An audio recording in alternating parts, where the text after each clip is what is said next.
Bien, ya estamos grabando ahí.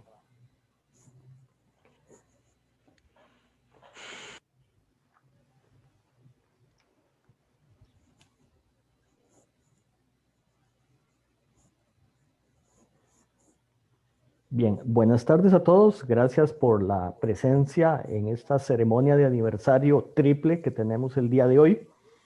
Bienvenidos todos y todas a la celebración del 40º aniversario de la fundación de la Escuela de Ciencias de la Computación e Informática, ECSI. El 25º aniversario de la fundación del programa de posgrado en Computación e Informática. Y el 10º aniversario de la creación del Centro de Investigación en Tecnologías de Información y Comunicación, CITIC.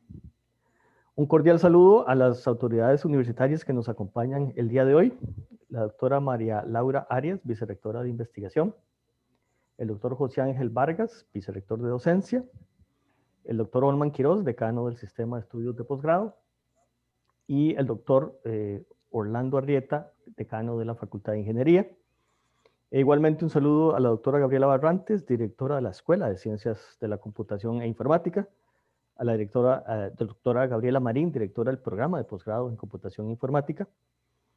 Yo soy Marcelo Jenkins, el director del Centro de Investigación en Tecnologías de Información y Comunicación, CITIC.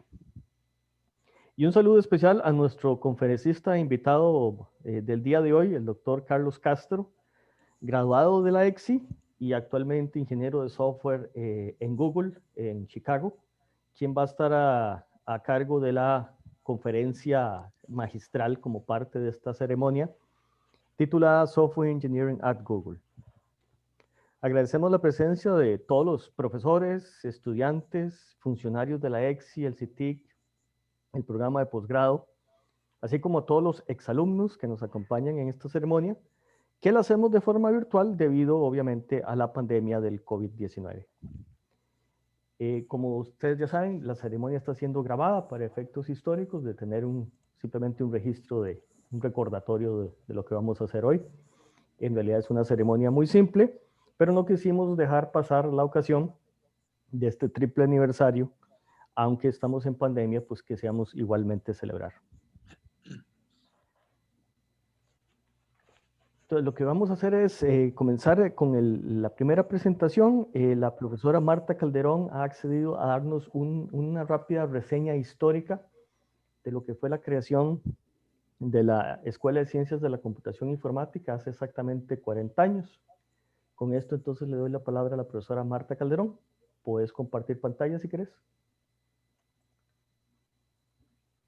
Ok, sobre todo quiero primero agradecer a los organizadores de esta sesión que me permiten compartir uno de los temas que más me gustan a mí con todo el mundo.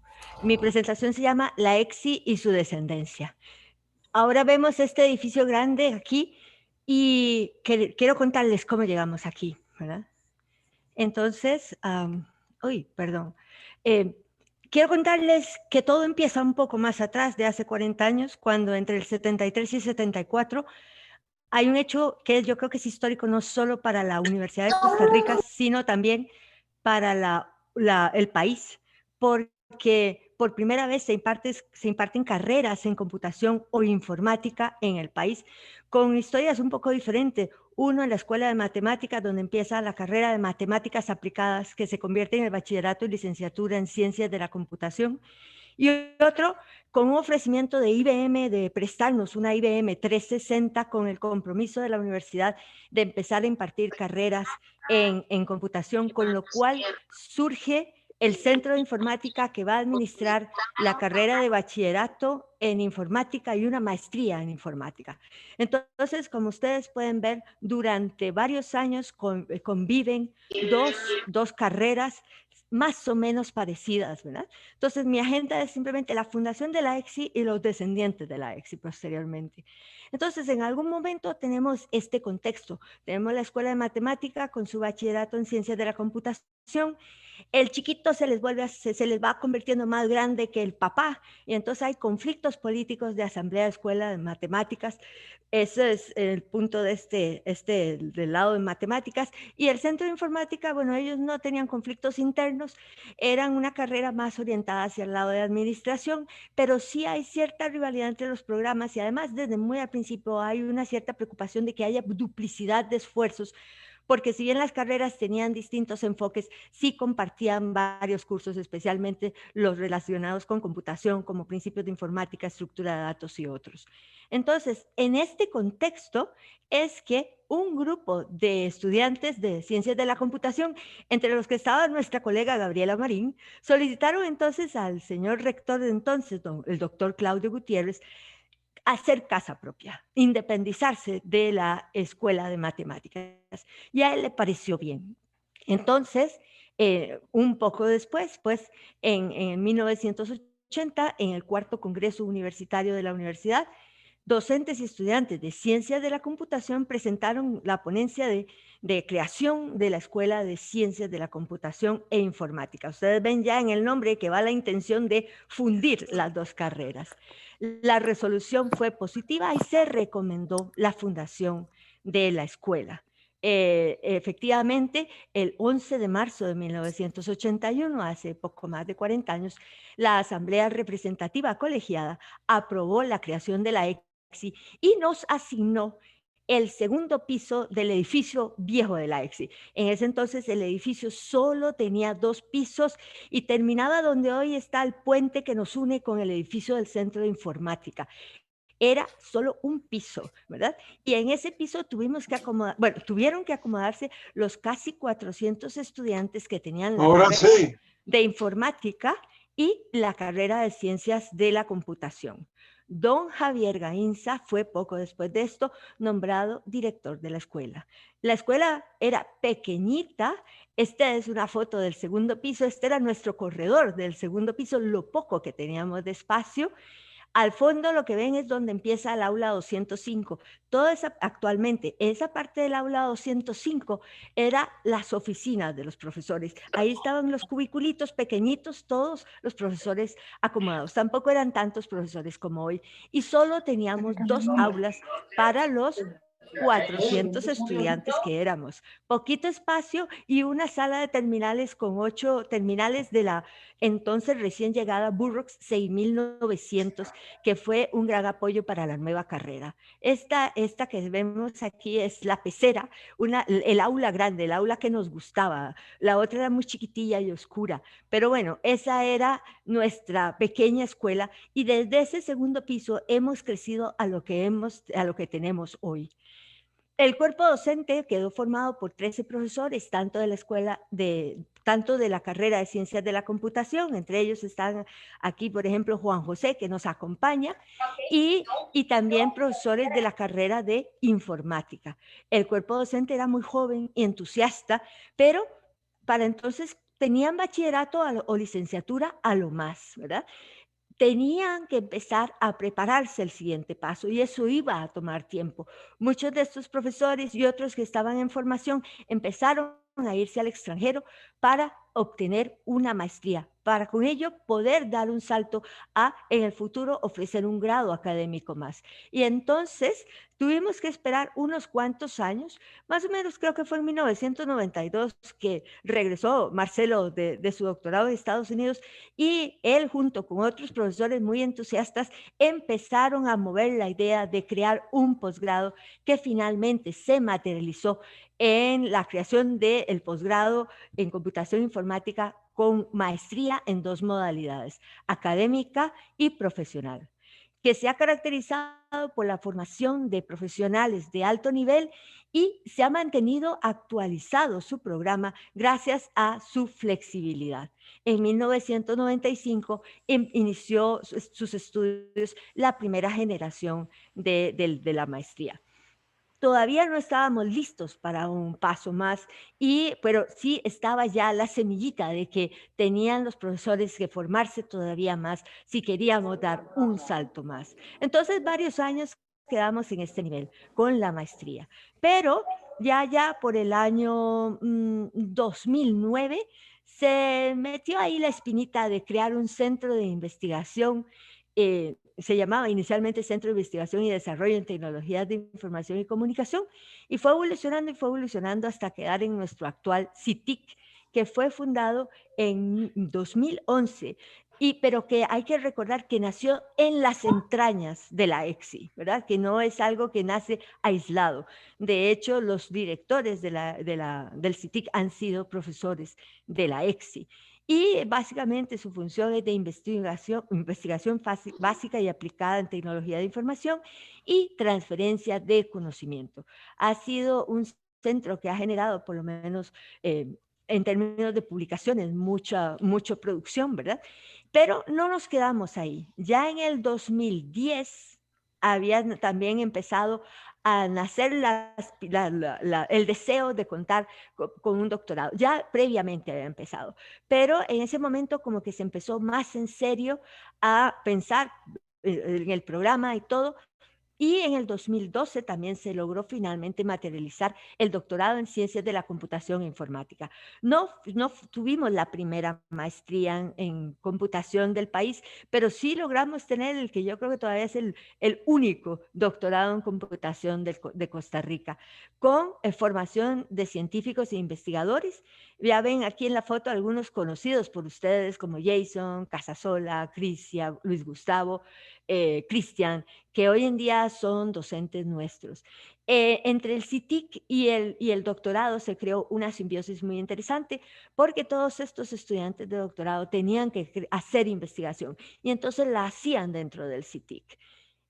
Con esto básicamente termina lo que hemos hecho digamos, a lo largo de los 40 años. Ya no hay más grados académicos que podamos impartir, pero yo creo que algo que sí es importante es recordar que tanto el CITIC como el posgrado han nacido en las entrañas de la EXI, que somos los mismos y que trabajando juntos, trabajando con sinergia, en simbiosis, podemos conseguir muchísimo, que no somos separados, que somos una familia realmente, ¿verdad?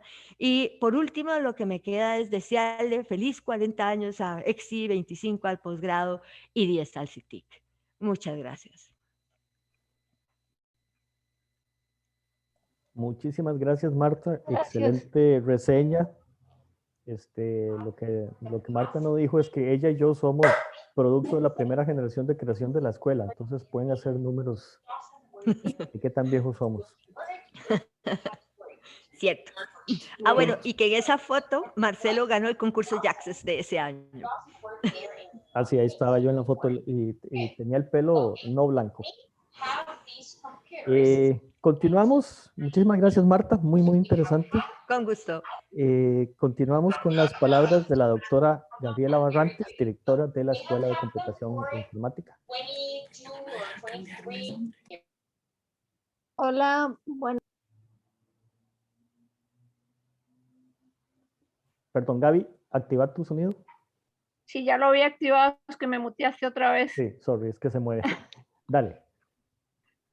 Ok, bueno, buenas tardes. Doctora María Laura Arias, vicerrectora de investigación. Doctor José Ángel Vargas, vicerrector de docencia. Doctor Olman Quiroz, decano del sistema de estudios de posgrado.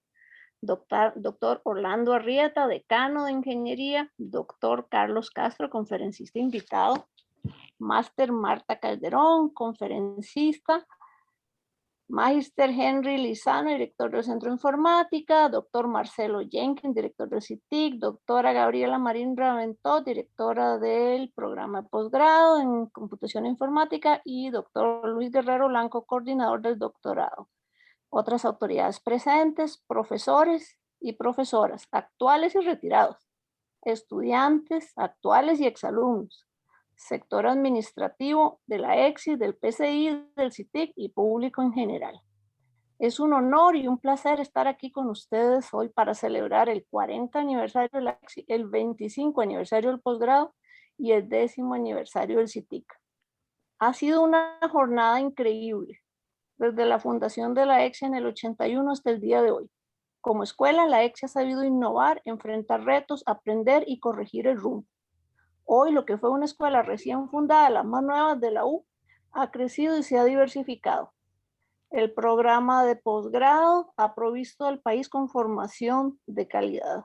El CITIC, el más nuevo de los desarrollos originados en la EXI, ha hecho contribuciones muy importantes a la investigación en temas de TIC en todo el país. Y finalmente la EXI no se quedó desactualizada en su base de bachillerato, acreditando el programa en el 2013 y creando un nuevo programa con 3 énfasis que comenzó a funcionar en 2017. Ciencias de la computación, ingeniería de software e ingeniería en tecnologías de la información. El cuerpo docente se ha reforzado y renovado continuamente. Me gustaría destacar la buena coordinación que también Marta mencionó, que se ha logrado entre las 3 unidades gracias a lo que la investigación primero ha impactado a la docencia y por otra parte ha ido en aumento paulatino hasta alcanzar los niveles sostenidos de hoy, así como ha aumentado la cantidad y la calidad de las publicaciones. En la EXI, a mí siempre me he sentido que estaba donde debía estar. Es un sentimiento muy interesante. Ustedes disculpen los problemas de la virtualidad. Como estudiante que ingresó en 1985, y sí, yo sí dije, me ha tocado vivir todas las etapas de su evolución. Como profesora invitada, regresando de estudios de maestría en el 95, me correspondió dar clases en el recién inaugurado programa de maestría en computación e informática. Luego de regresar del doctorado en el 2005, me integré más a varias iniciativas en la EXI. A partir del 2009, iniciamos el trabajo en serio para fundar lo que se llamaría el CITIC y que culminó en su creación oficial en junio de 2011.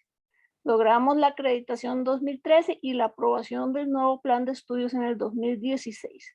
Todas y cada una de estas etapas y otras que no cito fueron el producto de muchísimo trabajo y dedicación de toda la comunidad de EXI. Y en cada una de ellas experimentamos no pocos contratiempos externos e internos. Sin embargo, es a través de la adversidad que aprendemos y crecemos.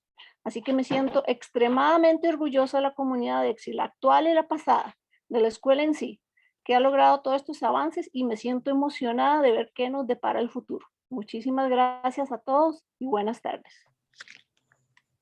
Muchas gracias, Gaby.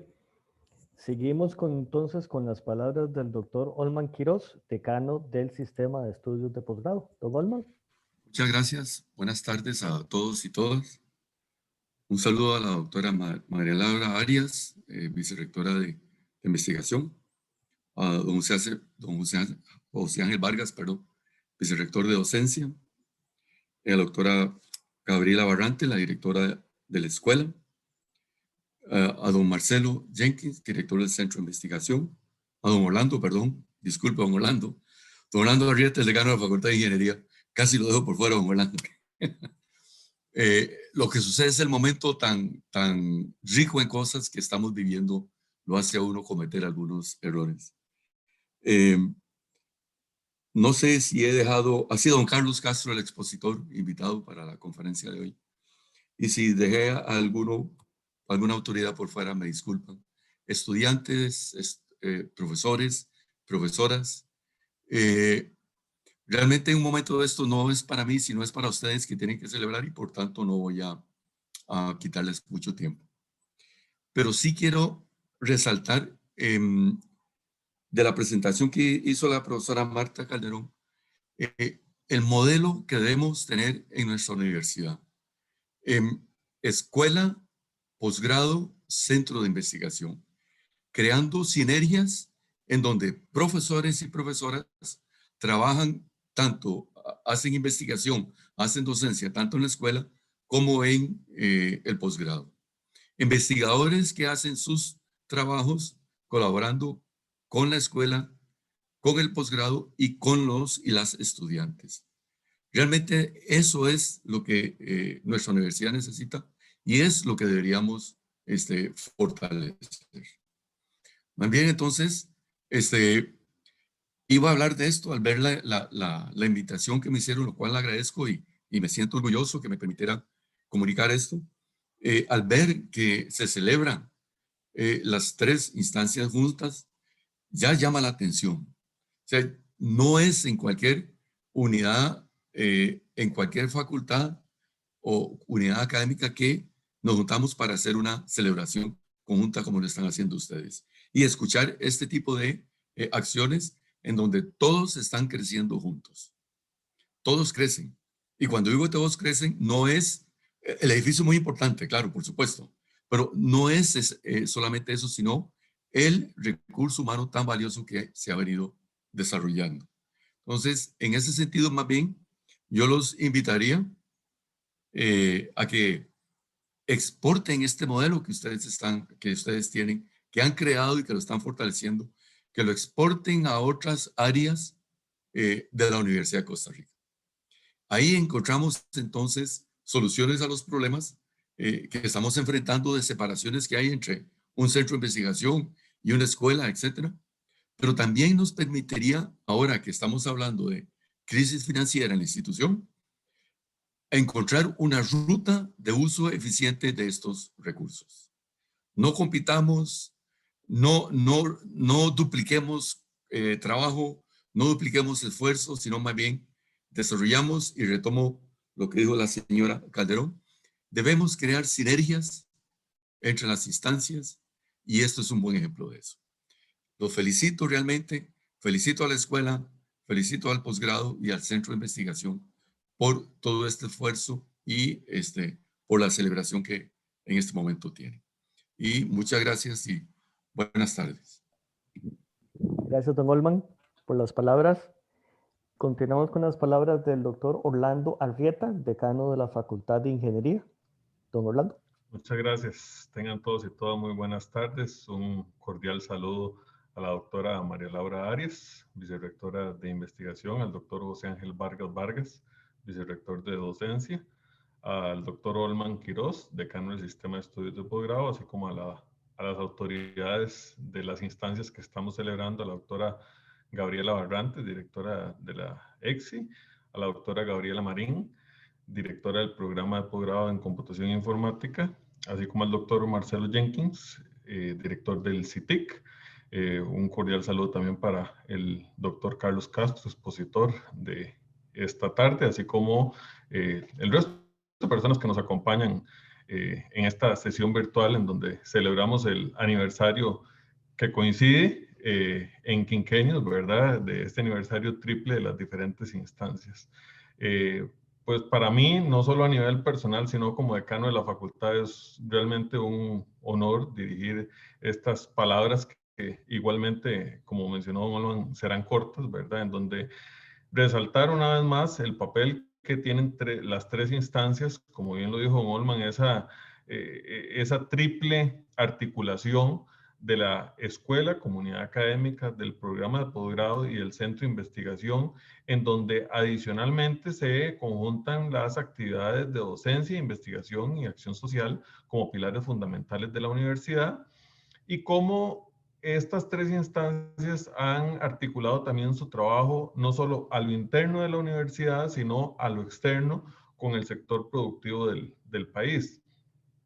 Por diferentes razones me ha correspondido, aunque no pertenezco a la unidad académica como tal, me ha correspondido vincularme a cada una de las tres instancias.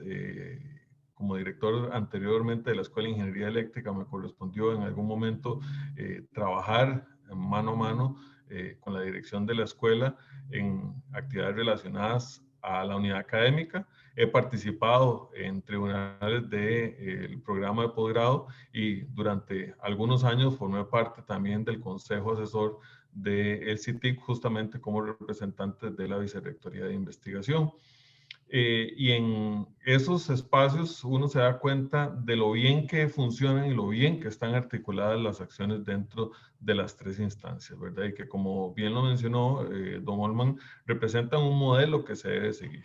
Un modelo que se debe seguir y que debe estar y está sumamente alineado con lo que yo insisto cada vez que me toca dirigir unas palabras, con lo que indica el artículo 3 de nuestro estatuto orgánico, que es el deber de la universidad para contribuir con las transformaciones que la sociedad necesita. Creo que justamente en este momento de virtualidad, de que todo resulta ser digital, es una clara evidencia de que todo lo que tiene que ver con computación e informática a veces lo vemos como algo natural, como algo que siempre ha estado, pero que no es así, ¿verdad? Que poco a poco hemos ido evolucionando en las décadas y que a veces esa evolución, sobre todo para las generaciones más nuevas, representa algo natural, ¿verdad? Y no ha sido así, y la escuela, en ese sentido, la escuela, el posgrado y el CITIC han sido una evidencia de ese trabajo arduo que hombres y mujeres, personal docente, personal administrativo, investigador, población estudiantil han realizado a lo largo ya de décadas, ¿verdad? Entonces es un momento muy importante para enfatizar ese trabajo e incentivar a que se continúe realizando con igual o mayor ímpetu, ¿verdad? Algo que quizá es importante resaltar, y aquí quizá me pongo el sombrero completamente de decano de la facultad, es que en esa historia que mencionaba la profesora Calderón, cuando se crea la escuela justamente es cuando se da libertad a dónde va a pertenecer la escuela, ¿verdad? Y justamente la escuela en esa libertad decidió pertenecer a la Facultad de Ingeniería, ¿verdad? Y es un hito importante de resaltar. Evidentemente el quehacer de la escuela y las actividades van de la mano con el área de ingeniería, con el área de tecnología, e insisto, y ha sido una labor que desde la decanatura hemos intentado tener siempre muy presente esa articulación casos de la especie y el City que físicamente están un poquito ahora más alejadas, pero que nuevamente estos canales de comunicación y virtualidad nos permiten siempre esa cercanía. De mi parte, no me queda más que nuevamente felicitar a las tres instancias, desearles que el trabajo perdure por muchísimos años más y hoy es un momento de grata celebración. Muchísimas gracias a todos y todas. Gracias, don Orlando. Continuamos entonces con las palabras del doctor José Ángel Vargas, vicerrector de docencia. Don José Ángel. Sí, muy buenas tardes, doctora María Laura Arias, vicerrectora de investigación, doctor Olman Quirós, decano del Sistema de Estudios de Posgrado, doctor Orlando Arrieta, decano de Ingenierías, doctora Gabriela Barrantes, directora de la escuela, doctora Gabriela Marín, directora del posgrado, doctor Marcelo Jenkins, director del CITIC, el doctor Carlos Castro, conferencista, a la máster Marta Calderón, a las autoridades universitarias, a las direcciones de posgrados, al señor Henry Lizano, director del Centro de Informática, personal docente, administrativo, estudiantes, realmente complacido de compartir este espacio, este momento con ustedes. Les agradezco la invitación, me alegra mucho acompañarlas y acompañarlos en este acto tan especial para celebrar más que los aniversarios, también los extraordinarios logros de un trabajo académico, a mi criterio, ejemplar en nuestra institución y en el país, el cual siempre, por la historia que se ha visto, tiene un carácter propositivo y visionario. 40 años de trayectoria de la escuela representan un esfuerzo sostenido a lo largo del tiempo con docentes, investigadores que han sabido orientar su quehacer académico de manera pertinente y en función de los retos de la sociedad costarricense en distintos momentos, inclusive el actual, que exige mucha innovación, mucha creatividad, flexibilidad ante cambios tan drásticos, tan fuertes como lo que estamos viviendo.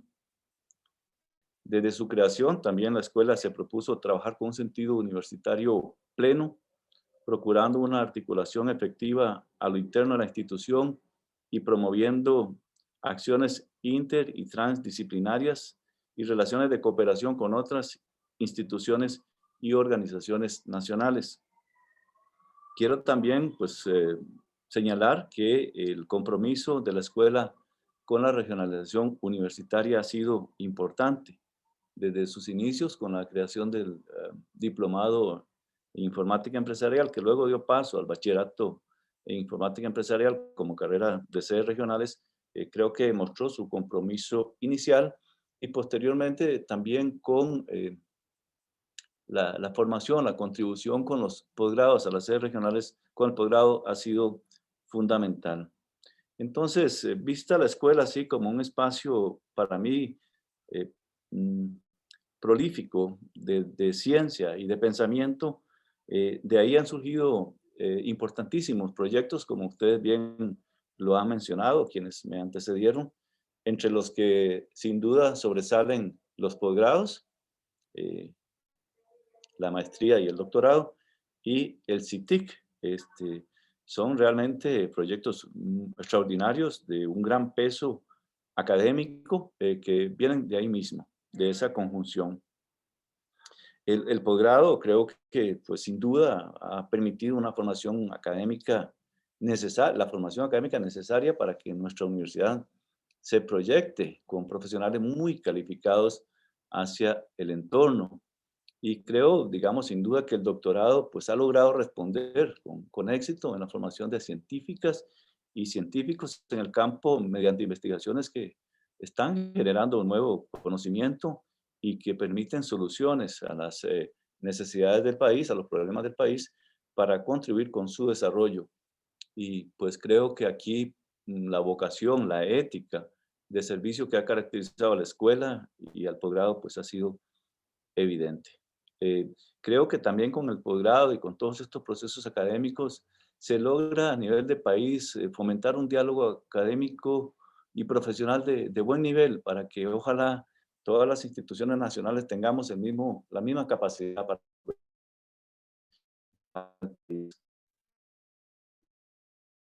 Recuerdo el 21 de junio del 2011, cuando por casualidad, por lo que sea, estaba yo en el Consejo Universitario y en ese momento pues aprobamos la creación del Centro de Investigaciones en Tecnologías de la Información y la Comunicación, y pues también recuerdo a don Marcelo ahí presente exponiendo las razones y sus puntos de vista en su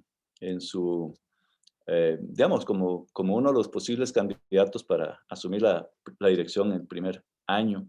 Ahí estaba don Vladimir y no recuerdo quién más, pero ese momento, digamos, lo que viene a confirmarnos a nosotros es un movimiento importante de la escuela, que es ese núcleo científico y de pensamiento académico, de proyectos fuertes, que su camino natural es llegar a un centro de investigación de este talante, que a mí me parece que a través del trabajo, de ser un centro líder de investigación básica y aplicada, pues sin duda le da un altísimo nivel, una capacidad de respuesta a los desafíos en la ciencia que tiene nuestro país.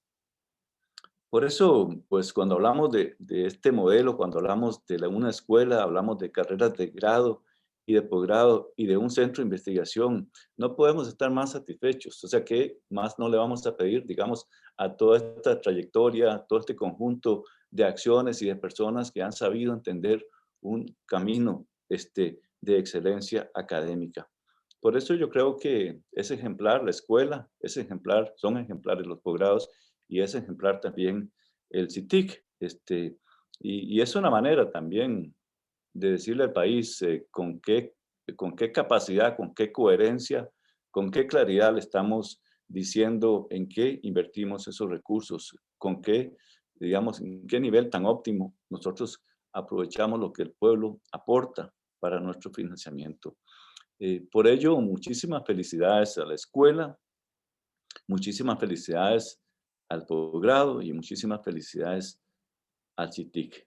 Este desarrollo visionario que ustedes han tenido reafirma nuestra responsabilidad y nuestra misión formadora humanista, las cuales, en palabras de don Rodrigo Facio, se concretan, abro comillas, en formar personas capaces, enérgicas, inspiradas en los más altos ideales éticos de servicio y humanidad, dotadas de incuestionable fortaleza moral y de una insobornable dignidad personal.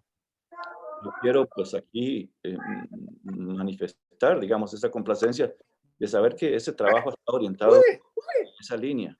Y como también lo decía don Claudio Gutiérrez, ustedes han sido parte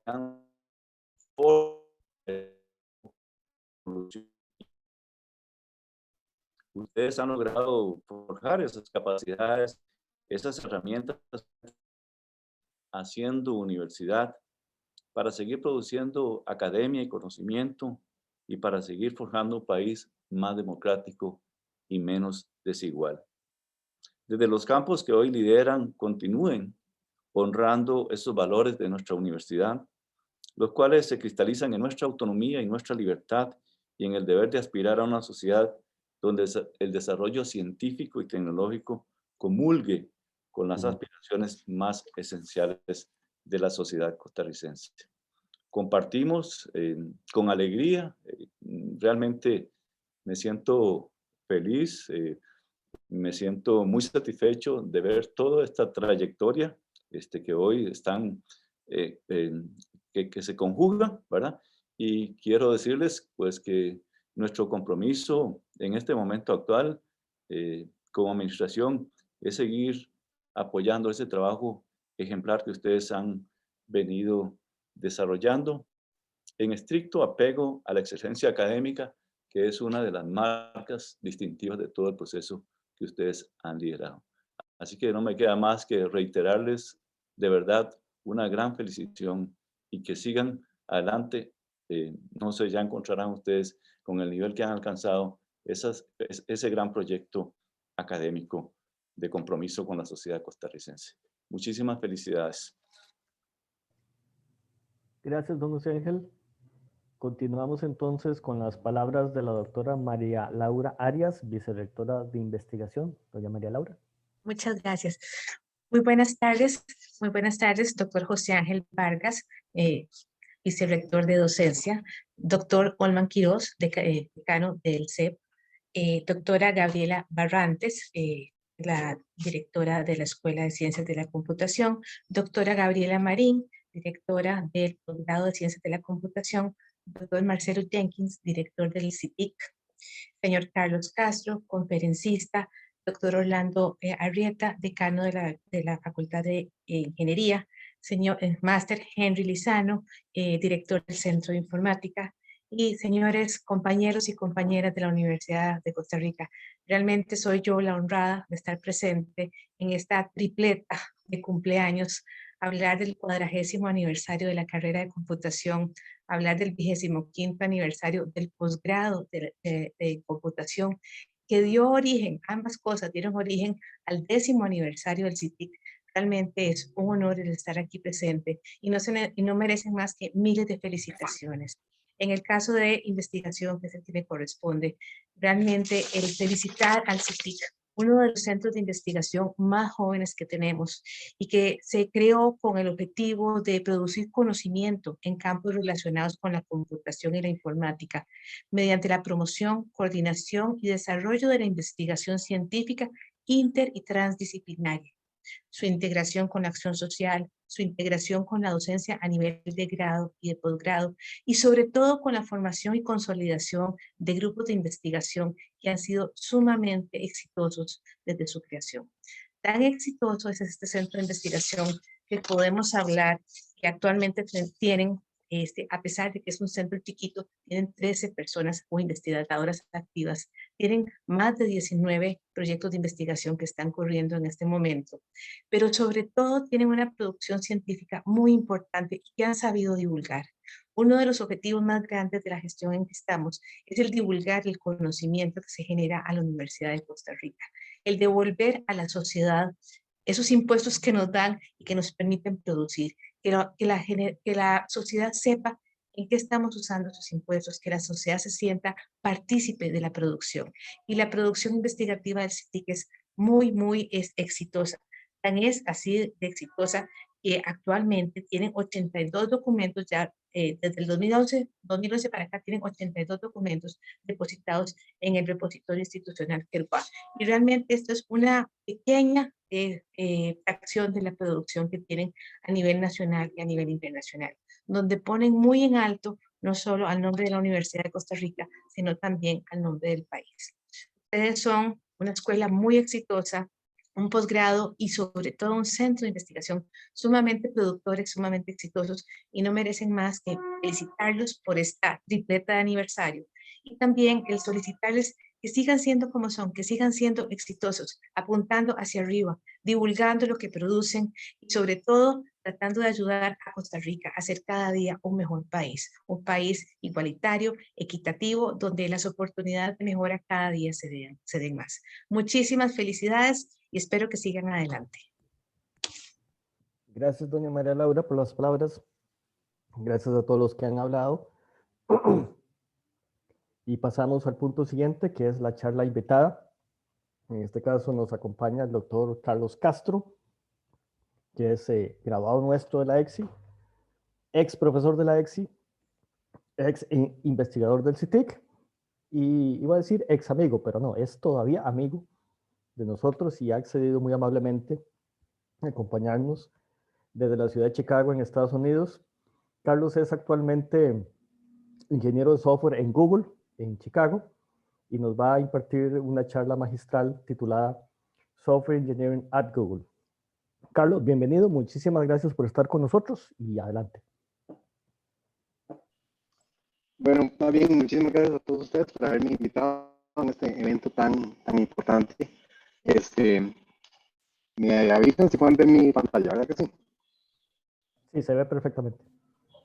Gracias. Ok, bueno, entrando de una vez, básicamente quería hablar con ustedes de dos cositas el día de hoy. Quería darles una pequeña reseña histórica sobre mi trayectoria profesional y cómo fui a parar en Google y más o menos en qué estoy trabajando, y también entrar en el tema, digamos, de la presentación, que es dar un pequeño repaso, tal vez, o una pequeña lista, cómo es que se hace este desarrollo de software en Google. Bueno, entrando en tema. Para contarles un poco sobre mi trayectoria profesional, yo, bueno, soy graduado muy orgullosamente de la Universidad de Costa Rica, Carnet 97, hace ya un tiempito, donde estudié en la EXI, que me dio una preparación espectacular. Recién terminada la universidad, el bachillerato, empecé a trabajar en el Banco Central como ingeniero de software. Ahí trabajé más o menos unos 4 o 5 años. Ahí me entró la espinita de aprender un poquito más sobre finanzas, porque estaba trabajando en un banco y la verdad no sabía mucho sobre el tema. Entonces aproveché la oportunidad para sacar un posgrado en banca y finanzas en la Universidad de Fondepost, que en su momento era parte de la Universidad de Costa Rica, después ya se hizo una universidad aparte.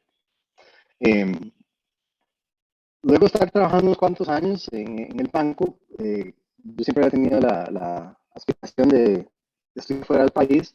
Entonces apliqué por una beca Fulbright y me la dieron. Entonces me fui a una universidad que se llama DePaul University aquí en Chicago, y aquí saqué mi maestría y mi doctorado. La maestría es en ingeniería de software y el doctorado es en computer science. Mi área de investigación siempre fue la aplicación de métodos tipo inteligencia artificial, minería de datos, data mining, cosas de ese tipo, a problemas aplicados a la ingeniería de software. Durante ese tiempo hice varias pasantías, unas más profesionales, unas más académicas, en diferentes lugares. Ahí me salió una trabajando en Google, en la oficina de Suiza, donde pasé un verano trabajando en sistemas de recomendación, que era lo que yo estaba haciendo en mi doctorado en ese momento. Al terminar el doctorado, empecé a trabajar el tiempo completo en Google, en el área de ads, de la parte de negocios que enseña los anuncios, más o menos la maquinita que hace dinero. Y ahí estuve trabajando por más o menos unos 3 años en análisis de los datos que salían de esos sistemas. Como les mencioné un segundo, me vine a Estados Unidos con una beca Fulbright. La beca Fulbright tiene dadas por el Departamento de los Estados Unidos, que tiene un compromiso que uno tiene que regresar a su país. Entonces ahí fue que con mucha anticipación y muchas ganas regresamos a Costa Rica, mi familia y yo, y ahí fue donde me puse a hacer clases en la Universidad de Costa Rica como profesor invitado, y también trabajé en Intel como científico de datos por un tiempo. Luego de estar ahí en Costa Rica más o menos unos 3 años, nos decidimos regresar, mi esposa es de Estados Unidos, entonces decidimos regresarnos de vuelta y vine de vuelta a Google, donde he estado trabajando desde el 2016 como ingeniero de software y como tech lead en un equipo que se llama Data Liberation Team, para contar un poquito sobre qué es lo que hago. Bueno, este equipo de Data Liberation y mi producto en que trabajo se llama Takeout. Carlos, se oye bastante mal. No sé si es tu micrófono. Creo que es tu micrófono, Carlos, que se oye como con un ruidillo. No sé si tienes alguna alternativa de audífonos. Déjame quitar los audífonos, tal vez eso lo haga mejor.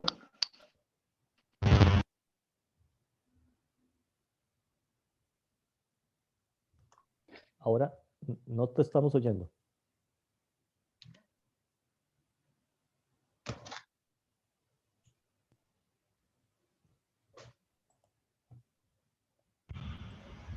¿Qué tal ahí? ¿Mejor? Mucho mejor. Perfecto. Gracias. Ok. Ahí me quité los audífonos, tal vez eso era. Ahí se oye perfecto. Eso es Mucho mejor, gracias. los problemas de trabajar de forma remota. Bueno, entonces como les estaba mencionando, el equipo en el que trabajo se llama el Data Liberation Team y es un equipo que trabaja en el área de privacidad. Muchas veces cuando le cuento a la gente que trabaja en el área de privacidad en Google, la gente me mira con caras raras diciendo que como si eso no hay privacidad en este tipo de cosas, pero les puedo asegurar que sí, y que hay un equipo de mucha gente trabajando en esta área. Entonces, más o menos, ¿qué es lo que hacemos y cuál es nuestra misión? Más o menos por ahí del 2004, Eric Schmidt, el antiguo CEO de Google, salió diciendo que una de las cosas de las ideales y de las reglas que deberíamos seguir es que si como empresa queremos ser grandes sin ser malos, no podemos atrapar a nuestros usuarios, ¿verdad? Entonces, de tal forma de que si alguien quiere irse de Google por cualquier razón que sea, nosotros podemos dar sus datos para que se puedan mover a otro competitor o a otra empresa como ellos quieran. Entonces, bajo este precepto fue que se forma mi equipo que se llama Data Liberation Team.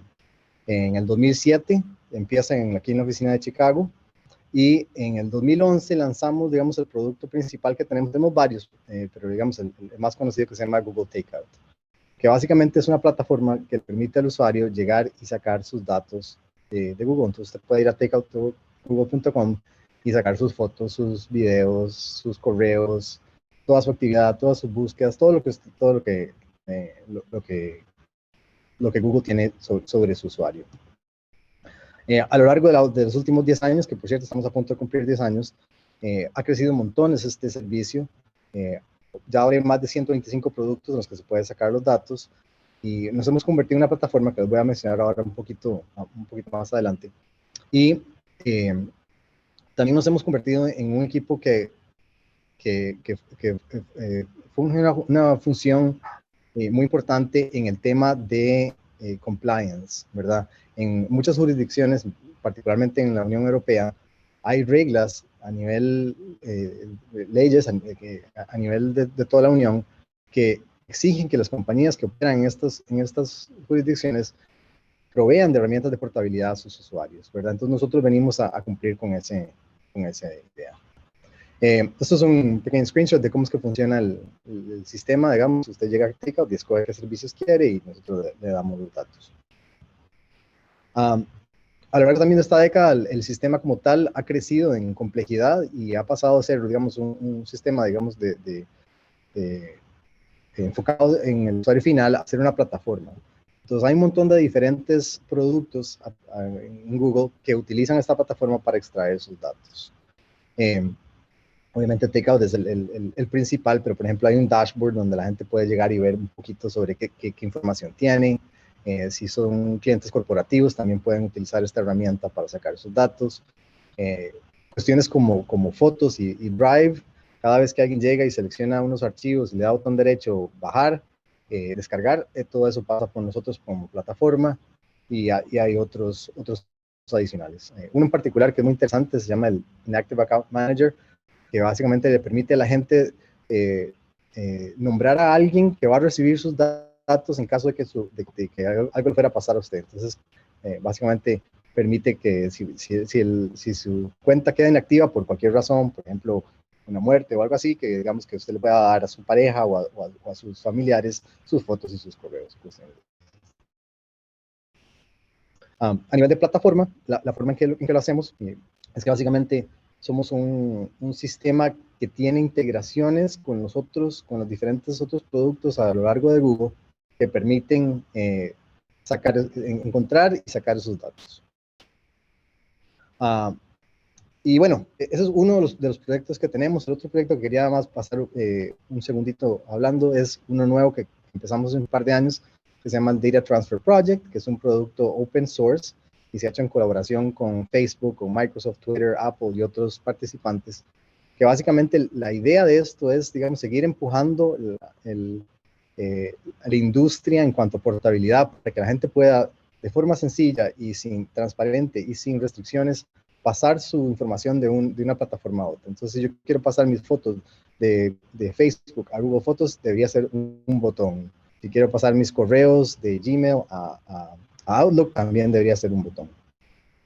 Y básicamente esto es un producto open source, entonces cualquier persona lo puede correr y se basa, digamos, en generar modelos de datos que son comunes entre las diferentes empresas, donde cada empresa contribuye en unos pequeños adaptadores para importar y exportar, y eso hace que esa transferencia sea lo más sin fricciones posible.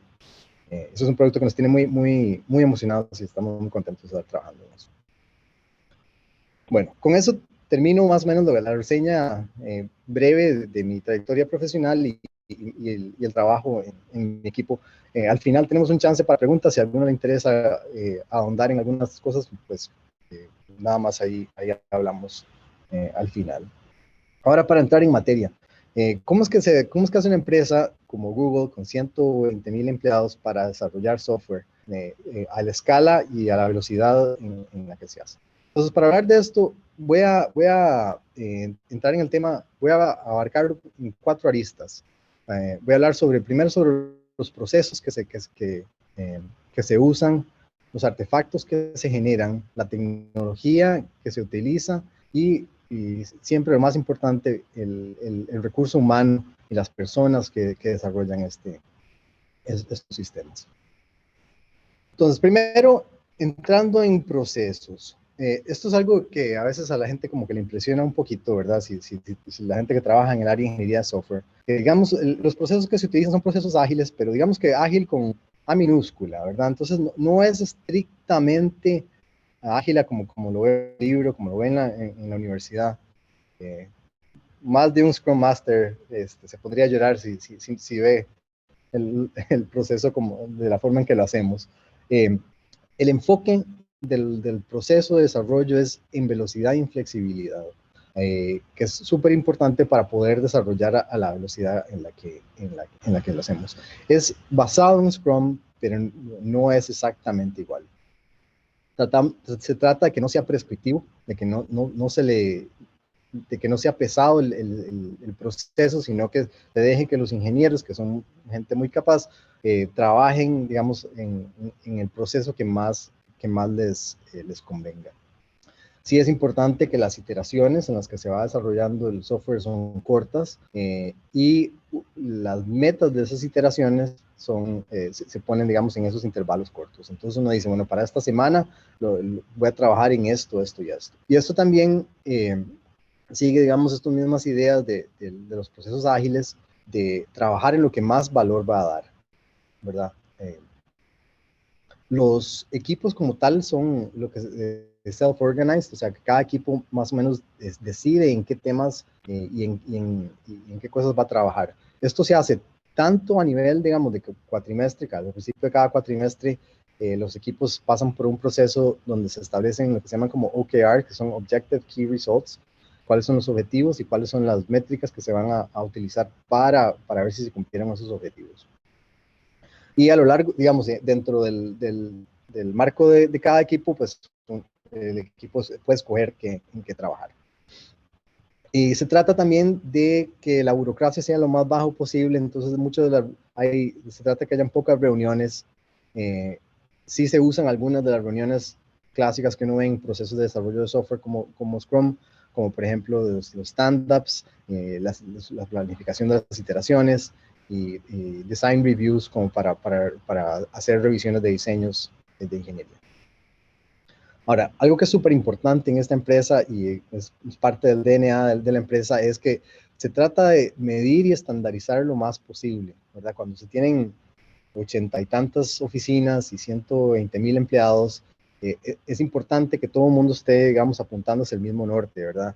Entonces, hay métricas para un montón de cosas que nos ayudan a estandarizar los procesos.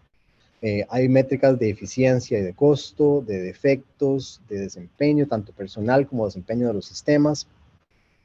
Y todo esto, digamos, es posible porque hay una serie de herramientas que están soportando sus procesos.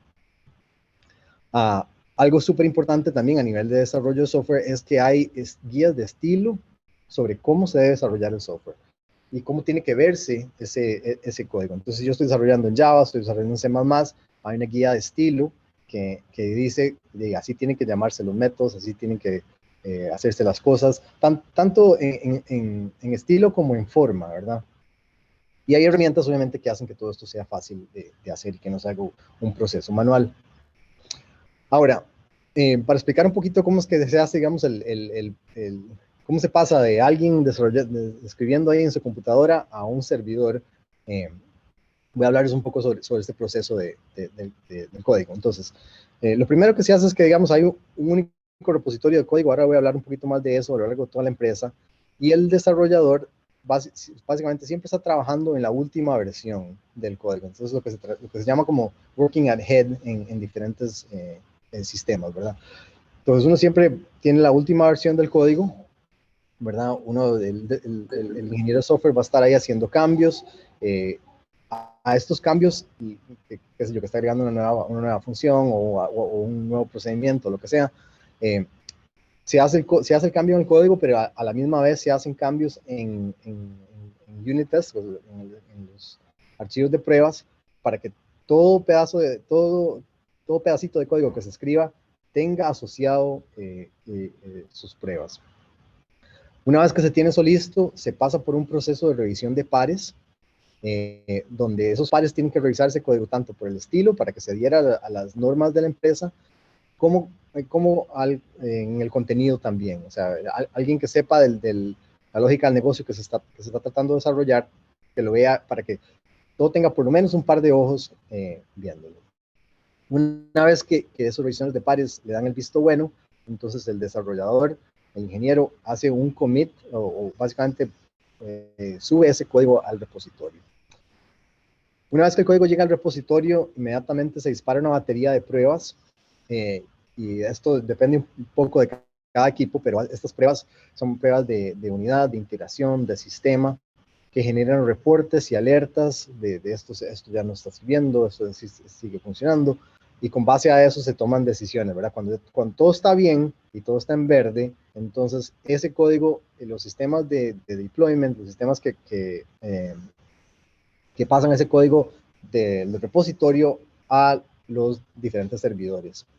Y esto cada equipo lo configura diferente, pero básicamente lo que se hace es que ese código va pasando de un servidor de desarrollo a un servidor de staging, donde ahí se hacen pruebas adicionales, y si todo está bien, entonces se pasa a un servidor de producción. Ahora, el ciclo, en cuanto a tiempo, depende de cada equipo, y más o menos, pero la mayoría de los equipos lo trabajan en más o menos una semana. Entonces, una semana desde que el código entre al repositorio hasta que llega a producción. Es bastante rápido. Ahora, pasando al siguiente tema de artefactos. Ahora, ¿qué es lo que se genera? Bueno, hay una idea aquí que es de generar los artefactos mínimos posibles. Lo más importante, obviamente, es el código, y por código vamos a entender no solo el código fuente, sino los archivos de configuración, recursos y otras cosas. este código generalmente se desarrolla, hay un montón de lenguajes que se usan en Google, pero los principales son Java, C++, Python y Go. Y luego hay otro montón de que se usan para temas específicos, como hay lenguajes de configuración, etc. En cuanto a los documentos que se desarrollan, hay unos cuantos, no hay muchos, pero sí son de gran importancia. El primero es uno que se llama el Product Requirement Document, que es un documento de requerimientos, que básicamente habla sobre qué es lo que se está desarrollando, por qué y cuál es la visión del producto. Y esto generalmente lo desarrolla un rol que se llama los Product Managers. Y el que lo desarrollan la mayoría de los ingenieros se llama un documento de diseño, que es básicamente un resumen a alto nivel de qué es lo que está haciendo el sistema. Y ahora voy a hablar un poquito más de eso. Hay otros documentos, como por ejemplo hay documentos que hablan sobre la privacidad, hay documentos que hablan sobre la seguridad, etc. Una cosa que es muy importante es que el contenido del documento es más importante que el formato y que el estilo. Entonces, no todos se ven iguales y no todos, uno diría, podrían hacerlo más bonitos, pero eso no es tan importante como que el contenido, como que la carnita del documento sea relevante. Ahora, ahondando un poquito más en el documento de diseño, que es el que digamos el principal desde el punto de vista de los ingenieros. Ahora, ¿por qué es que se escribe? Bueno, eso es importante porque es un documento que va a ayudar a explicar digamos, el sistema que se está desarrollando. Y permite que hayan ciclos de feedback lo antes posible, ¿verdad? Es mucho más fácil cambiar un documento y más barato que cambiar un sistema ya corriendo, ¿verdad? Entonces es preferible que ese feedback entre lo más temprano posible para que la gente pueda opinar y hacer cambios a los diseños. También para considerar las alternativas y para que la gente vea que quede eso documentado, por qué se hizo algo de una forma o no de la otra, ¿verdad?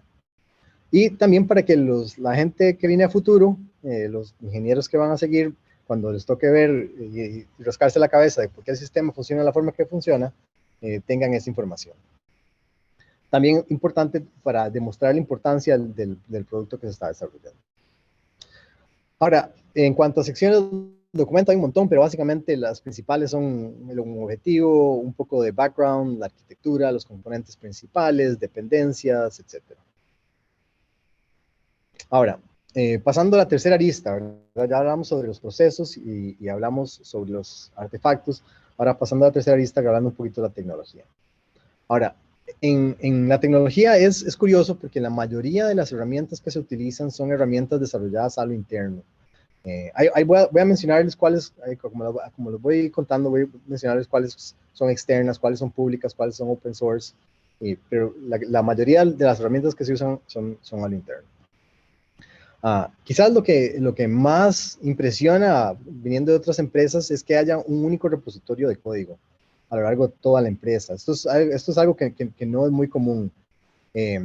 Si están familiarizados con Perforce o con Git, se usan herramientas similares, así usan una propia, pero básicamente funcionan de esa misma forma para operar sobre el repositorio. Como les mencioné, siempre se trabaja sobre la última versión. Entonces, no se trata de no hacer muchos forks que siempre complican mucho el desarrollo y el proceso de deployment.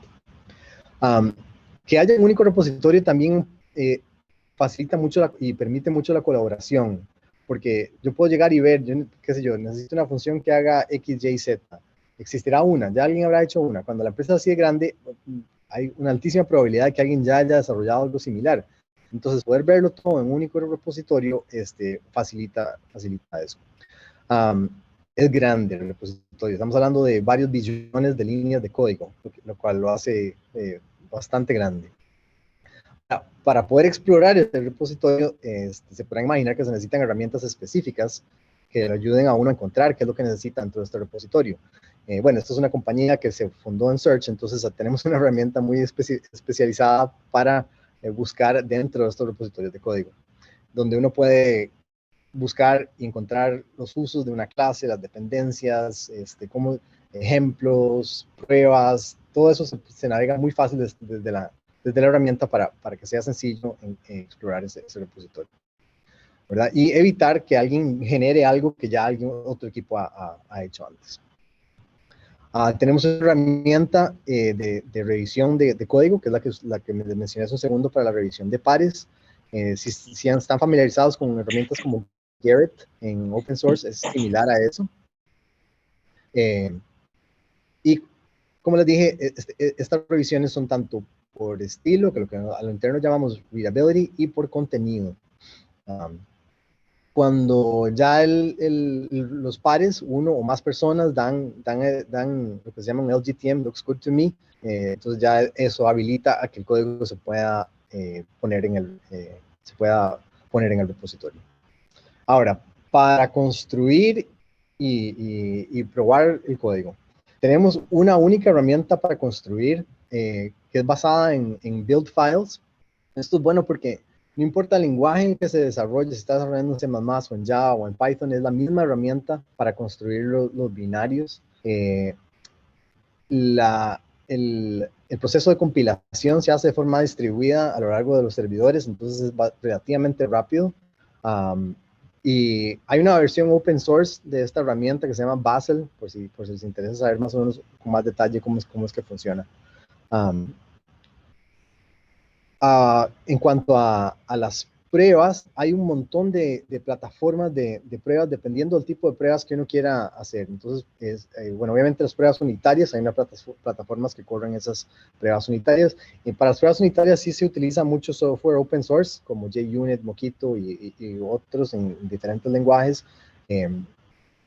Se han cambiado un poquito para los requerimientos de la empresa, pero en general funcionan de esa misma forma. Hay plataformas también para hacer pruebas de integración. Entonces, si yo tengo dos componentes y quiero ver cómo se están comunicando entre ellos y que el contrato entre los componentes esté funcionando, entonces se hacen estas pruebas de integración. Hay sistemas también que permiten hacer pruebas end-to-end, entonces que van desde la interfaz del usuario hasta el último backend que están tocando, ¿verdad? Y todos estos generan dashboards y generan reportes y todos los procesos que les mencioné anteriormente se pegan a estas herramientas para, digamos, para gate o no un release. Algo que es súper importante y es fascinante desde el punto de vista de ingeniería de software es que hay un enfoque fuertísimo en lo que es arquitectura, ¿verdad? Hay componentes reutilizables y frameworks para casi todo lo que uno se puede imaginar. Entonces, si yo quiero empezar un servicio nuevo, un producto nuevo, básicamente lo único que tengo que aportar es la lógica del negocio. Todas las partes, qué sé yo, el monitoreo, el deployment, las pruebas, todo eso ya existe, ¿verdad? Entonces, uno simplemente puede utilizarlas y aportar nada más la lógica del negocio de lo que hace lo que uno esté haciendo. Entonces, componentes para hacer computación en paralelo, ¿verdad? Para poder, qué sé yo, tengo algo y quiero mandarlo a 2.500 servidores y que en esos 2.500 servidores hayan 100 tareas en cada uno. Todo eso es básicamente poner 2.100, enter y listo. Para almacenamiento distribuido, entonces que si quiero usar una base de datos que sea a nivel global, que tenga replicación, que tenga todas las garantías de una base de datos moderna, entonces pues escojo esto. Si quiero un sistema de archivos que sea distribuido también, se escoge esta otra cosa, ¿verdad? Entonces, todos esos componentes ya están listos y lo hacen muy fácil el proceso de desarrollo. Y bueno, obviamente lo que esto obliga es que hayan claros, lo que se llaman APIs, Application Programming Interfaces, ¿verdad? Que son esos contratos que dicen cómo utilizar todos estos componentes. Esto, digamos, en cuanto a construir, hacer el proceso de compilación y pruebas, ¿verdad? Ya cuando llega la hora de correr los diferentes servicios y los diferentes jobs, también tenemos un montón de herramientas que propician esto, ¿verdad? Tenemos una herramienta de Automated Release que básicamente se encarga como les mencioné en una filmina anterior, de agarrar ese código en repositorio, compilarlo y pasarlo a los diferentes servidores. Si están familiarizados con cosas como Kubernetes, por ejemplo, Kubernetes es un proyecto open source que también empezó Google, que se basa en nuestra tecnología interna, ¿verdad? Que es básicamente una tecnología como de contenedores. Entonces, se tienen esos contenedores donde está corriendo, digamos, un binario, y nosotros tenemos una red masiva de estos contenedores a nivel global, que es administrada por un servicio que se llama Borg, que es, como les digo, similar en fundamentos a Kubernetes. También se tienen un montón de herramientas y de monitoreo y de alerta, ¿verdad? Entonces, qué sé yo, que si yo tengo un servicio que está corriendo y de repente estoy viendo que toda la gente que me está llamando le estoy regresando errores, entonces hay herramientas de monitoreo que permiten ver el número de llamadas, el número de errores, cuánto tiempo estoy tardando en contestar, y hay alertas relacionadas a todas estas cosas. Entonces, si algo pasa, los ingenieros o los encargados de producción se pueden dar cuenta de esto y actuar y arreglarlo, ¿verdad? Cuando se trabaja a la escala de Google, si algo se cae, si Gmail se cae, salen las noticias, ¿verdad? Entonces, se trata de que esto sea lo más eficiente posible. Entonces, hay un enfoque muy fuerte en todo lo que tiene que ver con monitoreo y alertas, en lo que son SLAs, SLO y SLIs, esto es Service Level Agreements, Objectives y Indicators. Entonces, que son diferentes sistemas de métricas de cómo debe comportarse el sistema. Entonces, yo voy a decir, ese sistema tiene que estar corriendo 99.99% del tiempo, o puede tener un 1% de error, etc. Ahora, también súper importante, hay un montón de herramientas de colaboración para todo este proceso de desarrollo, ¿verdad? Entonces tenemos herramientas para planificar el trabajo. Básicamente, si están familiarizados con sistemas como Jira o de sistemas de etiquetes, eso es más o menos lo que se utiliza, algo similar. Donde hay un bug tracking system que realmente no es solo para bugs, no solo para errores, sino para unidades de trabajo.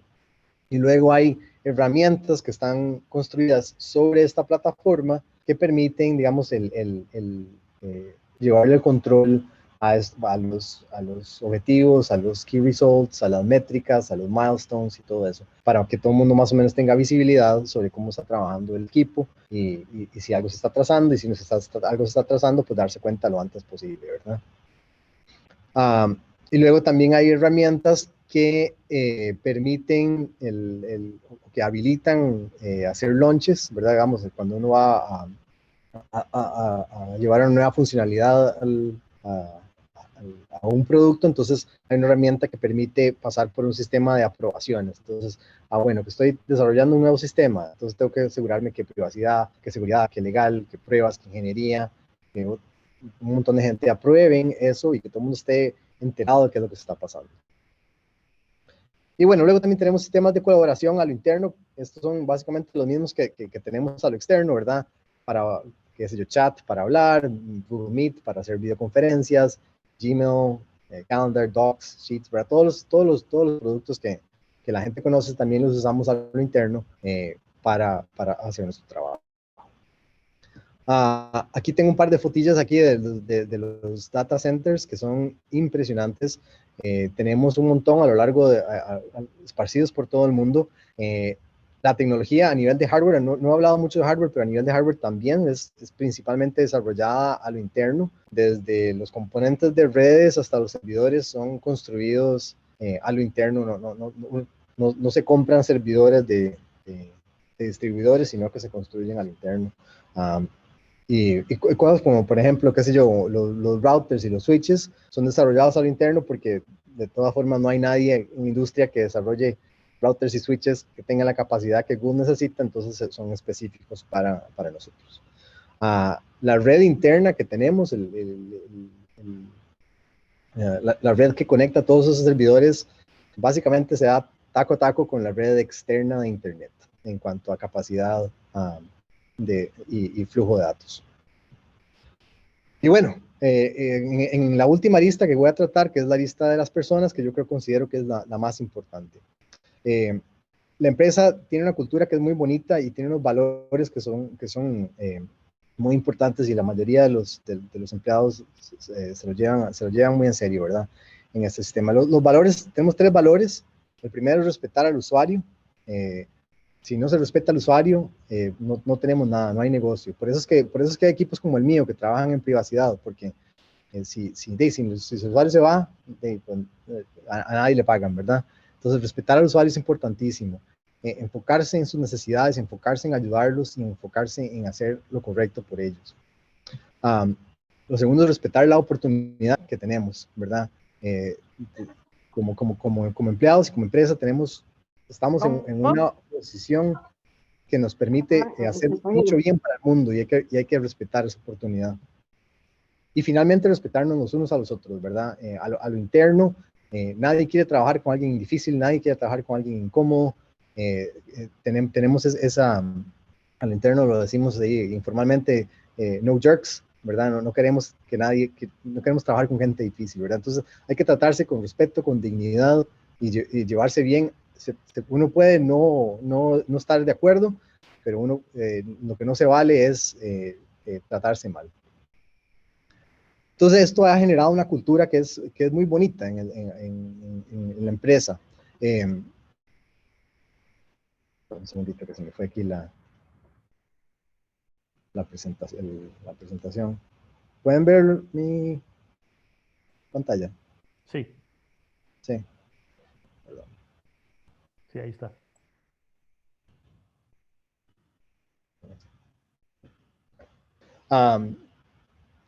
En el tema de cultura, algo muy importante es la transparencia, ¿verdad? Hay transparencia a nivel institucional, donde, como les digo, de eso que les mencioné, de que uno puede ver el código de todos los productos, ¿verdad? Eso que son cuestiones que básicamente habilitan esa colaboración. El precepto de don't be evil, de no abusar del poder y la información que se tiene, súper importante. Tratar de minimizar la burocracia y que sea más eficiente posible. También se le da muchísima inherencia y responsabilidad y facultad de actuar a los empleados. Entonces, eso genera que todo el mundo se considere responsable, ¿verdad? Y que tenga el poder para tomar decisiones. También hay muchísima libertad en cuanto a escoger en qué quiere trabajar uno, tanto a nivel qué sé yo, nivel micro, como esta semana en qué voy a trabajar, a nivel macro me gustaría trabajar en este equipo, en esta cosa. Todos los empleados tenemos derecho a pasar 20% de nuestro tiempo trabajando en otra cosa que no sea nuestra función personal, nuestra función principal. Y eso da chance a que la gente innove mucho y que conozca otras partes de la empresa. Hay mucho proyecto famoso importante que ha salido de esta idea de pasar 20% en algo más. Uno de los más importantes es Gmail, que fue alguien que dijo, hey, creo que puedo hacer un cliente de correo mejor. Y mucha gente le dijo, no, ¿para qué va a hacer un cliente de correo? Si hay un montón. Igual Chrome nació en 20%, donde un equipo dijo, yo creo que podemos hacer un mejor browser. Y mucha gente dijo, ¿para qué? Si hay un montón de browsers allá afuera, ¿verdad? Entonces, este tipo de darle chance a los empleados de que puedan escoger en qué trabajar y darles esa flexibilidad, genera muchísima innovación. Otra cosa que para mí es súper importante es que hay un montón de recursos para aprender. Dado que la mayoría de las herramientas son internas, nadie tiene experiencia en estas herramientas a menos de que ya haya trabajado acá. Entonces hay muchísimo, y eso se conoce. Entonces cuando se contrata a alguien, se le da mucho chance para que esa persona aprenda y pueda hacer un ramp up ahí, y hay recursos para aprender de lo que uno quiera, tanto cuestiones técnicas como cuestiones no técnicas, como 100,000 hobbies, lo que usted quiera, hay alguien que está enseñándolo. Y bueno, también Google también es famoso por el montón de perks o cosas extra que le dan a la gente. Entonces las oficinas tienen salas de juegos, una sala de masajes, gimnasio, comida gratis, 1000 eventos a los que uno puede asistir, todo eso. Mi oficina está un bar, tiene. Y también hablando sobre las personas, otro aspecto que es súper importante y que se ha estudiado mucho y la gente de recursos humanos acá que es muy carga en esto, es lograr lo que se llama psychological safety, ¿verdad? Psychological safety es un concepto que desarrollado por el área de psicología desde hace muchos años, que básicamente lo que dice es que la gente debe sentirse cómoda y no debe sentirse con miedo a ser sí mismo.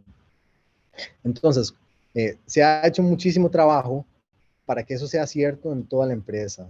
porque los estudios han demostrado que la gente le va mejor si se siente segura y no tiene que como que andarse cubriendo las espaldas y no tiene que andar escondiendo quién es, ni esconder ninguna de sus características que lo hacen a uno como un individuo. Entonces, si se logra este psychological safety, se ha demostrado que los equipos que se sienten más cómodos entre sí mismos son los que mejor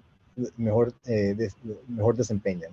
Entonces, esto también es súper importante de lograr. Y bueno, yo creo que, bueno, debes quedar claro hasta el momento mi opinión, pero realmente es la gente la que hace el lugar y la que hace que el proceso de desarrollo sea eficiente. Un poquito para contarles un poquito sobre los roles. Hay diferentes roles en técnicos, de hecho hay un montón de roles, cada uno de estos roles se considera como un job ladder, ¿verdad? Donde tiene diferentes niveles. Los ingenieros de software somos la mayoría, básicamente la gente que se encarga, son ingenieros de software, pero su enfoque es en los sistemas de producción corriendo. Entonces la gente generalmente lleva los pagers, la gente que generalmente está poniendo atención al sistema en ejecución. Y que si algo se cae, ellos son los primeros que actúan sobre eso.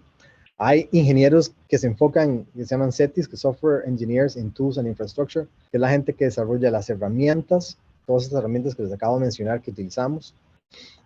Hay Product Managers, que son la gente que básicamente le da dirección al producto. Hay Engineering Managers, que son la gente que, digamos, que tiene empleados a su cargo. Esto es importante porque en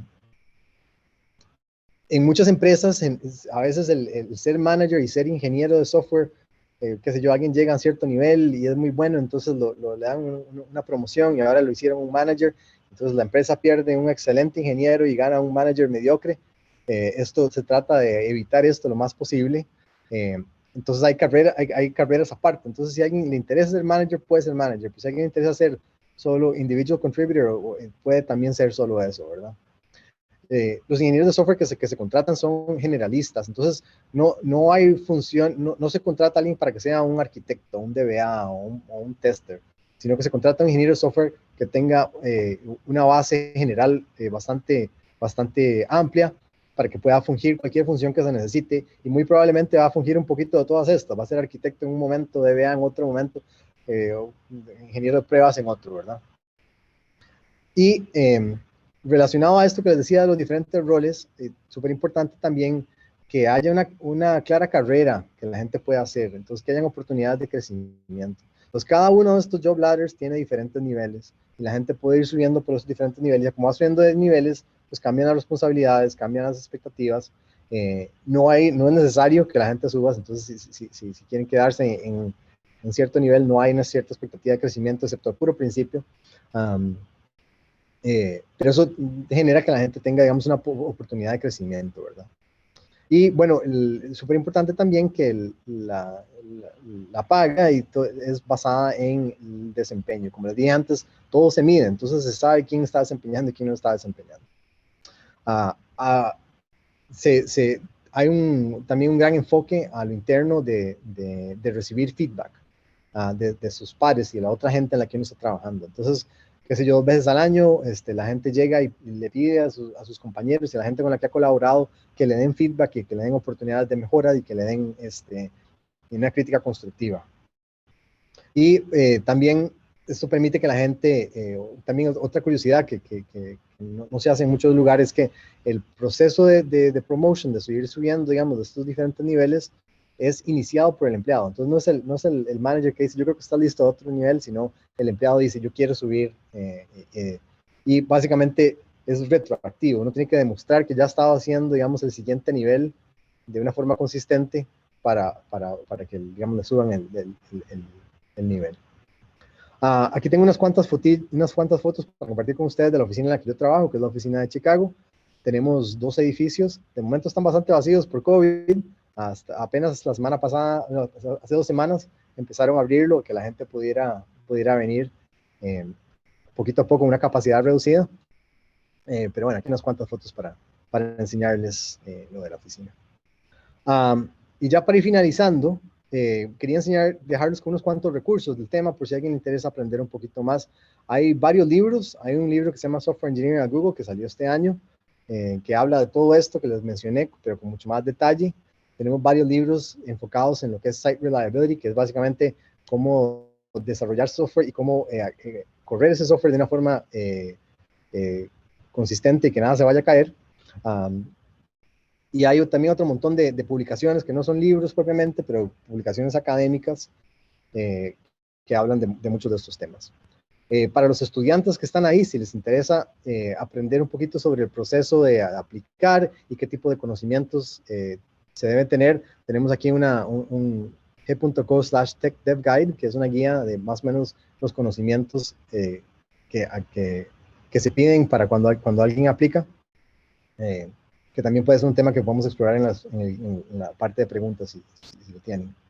Y bueno, ya para finalizar, queríamos darle las gracias a la UCR. Tenemos aquí un grupo de ticos en Google. Entonces me mandé un correo a ver cuáles eran graduados de la UCR, a los que me contestaron y me dieron permiso. Los puse acá. Algunos pueden tal vez reconocerlos como estudiantes pasados. Que bueno, que todos estamos acá y muy contentos y muy agradecidos con la formación, con la excelente formación que la Universidad de Costa Rica nos dio y que nos abrió las puertas a esta oportunidad. Y bueno, ya con eso finalizo la charla y Marcelo, vos me decís cómo hacemos para las preguntas. Gracias, Carlos. Muy, muy interesante. Precisamente eso es lo que queríamos de vos, pues que nos contaras un poco la historia, tanto la parte técnica como la parte humana. Quisiera hacerte una pregunta y después voy a leer un par de preguntas del chat. ¿Cómo, ¿Cómo te formó la UCR para el puesto que tenés actualmente? ¿Y qué te hubiera gustado aprender que no aprendiste durante tu bachillerato en la UCR que vos crees que era importante haberlo aprendido? Bueno, de primera entrada a la Universidad de Costa Rica me formó súper bien. Cuando llegué a hacer la maestría en Estados Unidos, uno a veces entra con mentalidad de tercer mundo, ¿verdad? Al rato toda esta gente de otras universidades con más renombre, más reconocidas, saben más que uno, y rapidito me di cuenta que no era el caso, ¿verdad? Que uno venía ya con una preparación y unos fundamentos que no le envidiaban nada a nadie, ¿verdad? Aunque otra gente se haya graduado de otras universidades de más renombre en el resto del mundo, ¿verdad? Entonces, esa fundación básica en ciencias de la computación para mí fue fundamental. Bueno, yo sé que el programa ha cambiado mucho y que ahora el programa ahora es diferente y tiene estos 3 énfasis y todo eso, entonces no sé exactamente qué se estará dando, que no se haya dado. Yo creo que quizás a mí, digamos, lo que no se vio mucho es que es algo difícil de replicar en un entorno universitario, pero la colaboración con otra gente a la hora de desarrollar software a escala es algo que cuesta replicar a nivel, pues obviamente se hacen proyectos ¿verdad? Para los cursos, pero es difícil replicar eso, ¿verdad? Y, qué sé yo, darse uno cuenta que va a pasar más tiempo leyendo código que escribiendo código, ¿verdad? Que va a pasar uno más tiempo, al final de cuentas, la ingeniería de software es un proceso más humano que técnico, ¿verdad? Donde hay que entender a las partes, entender los requerimientos y todo eso. Esa parte, digamos, es un poco difícil de recrear y no sé, yo que he dado clases de ingeniería de software por mucho tiempo también, es difícil recrear un entorno que sea realmente comparado o que se pueda comparar taco a taco con lo que pasa en la industria. Que yo creo que por eso es que cosas como las pasantías son tan importantes. En su momento, yo cuando hice bachillerato no hice ninguna pasantía. Yo creo que eso dan más chance, digamos, de cubrir esa brecha. Pero en términos generales de conocimientos y de fundamentos de computer science y de todos los temas, o sea, yo creo que excelente, ¿verdad? Excelente. Joseph Salazar pregunta, tiene 2 preguntas para vos. ¿Cómo Google plantea y desarrolla las métricas dentro de los equipos? ¿Qué es relevante medir y qué no? Y la segunda pregunta es, ¿qué consejos brindaría acerca de patrones en términos de arquitectura? Bueno, excelente pregunta. Muchas gracias, Joseph. Para plantear las métricas, bueno, hay una serie de métricas que ya están, digamos, como predefinidas y depende mucho de qué es lo que se está tratando de medir. Entonces, qué sé yo, por ejemplo, métricas de desempeño de un servicio. Ya se sabe que uno quiere medir la cantidad, los queries per second, la latencia, de cuánto tiempo duran, los errores, todo eso, digamos, eso es bastante cajonero y ya se sabe, ya se tiene bastante bien establecido a nivel de la empresa. Digamos, eso es un ejemplo en el área, digamos, de medir el desempeño de un servicio que está en ejecución. Hay ejemplos similares en diferentes áreas. Entonces, por ejemplo, a nivel de, qué sé yo, de pruebas, se sabe otro montón de métricas ya bastante preestablecidas, de que todas las pruebas unitarias tienen que estar en verde, que hay cuánto es el coverage del código, que si hay flakiness en ciertas pruebas, etcétera, ¿verdad? Ahora, lo que es más interesante, yo creo, cuando en este tema de métricas, es cuando uno está desarrollando algo nuevo, qué sé yo, un sistema nuevo, y tiene que establecer las métricas que van a demostrar que ese proceso, ese proyecto fue exitoso. Y esto a veces es complicado, ¿verdad? Entonces, qué sé yo, hay ciertas áreas de Google donde es un poquito más fácil. Entonces, qué sé yo, si usted está trabajando en Search y lo que quiere hacer es lograr que las búsquedas sean más rápidas o sean más efectivas, entonces tiene que pensar en qué métricas va a medir ahí.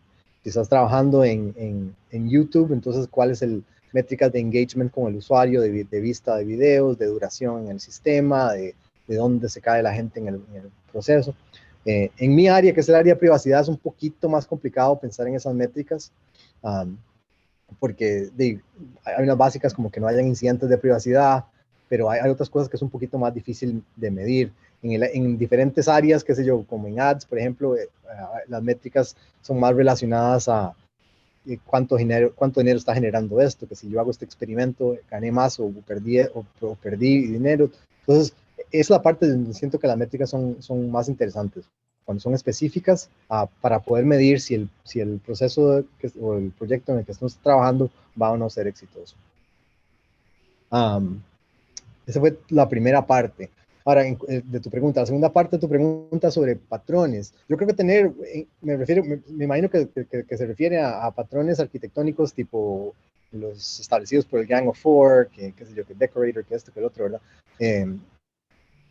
Yo creo que tener ese conocimiento básico de esos patrones es importante, los patrones académicos que se ven en los libros, porque se utilizan bastante. Pero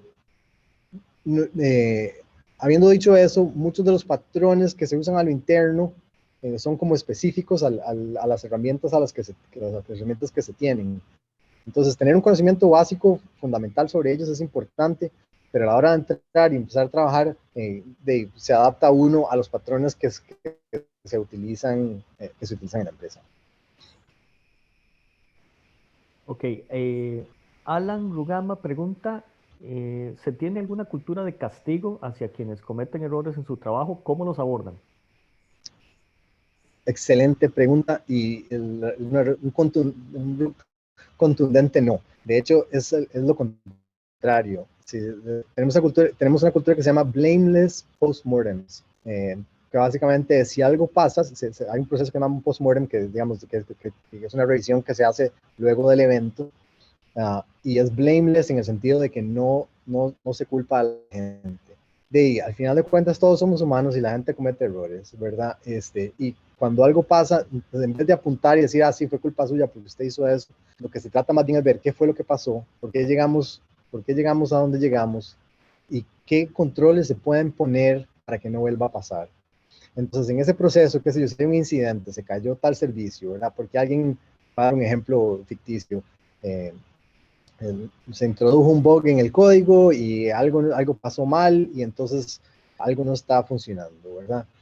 En vez de decir, fue culpa de fulanito, que fue el que metió el código, lo que se trata es de ver por qué pasó, qué controles habían que fallaron, qué controles no habían que debieron haber estado ahí, que hubieran agarrado esto antes.